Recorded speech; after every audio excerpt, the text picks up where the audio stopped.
Praise the lord. ఈరోజు దేవుని వాగ్దానం యోహాను సువార్త 16వ అధ్యాయం 20వ వచనం. మీ దుఃఖము సంతోషమగును. ప్రియ దైవజనమా, నీకున్న పరిస్థితులను బట్టి, సమస్యలను బట్టి, వ్యాధి బాధలను బట్టి దిగులు చెందుతూ ఉన్నావా? పరిష్కారం దొరకక కన్నీరు కారుస్తూ ఉన్నావా?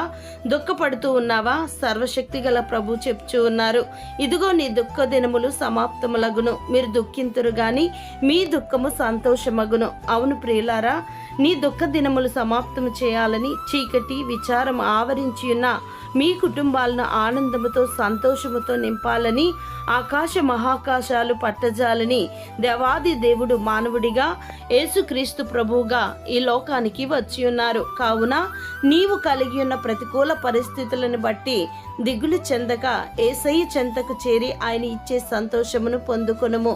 దేవుడు మిమ్మును దీవించును గాక. ఆమేన్.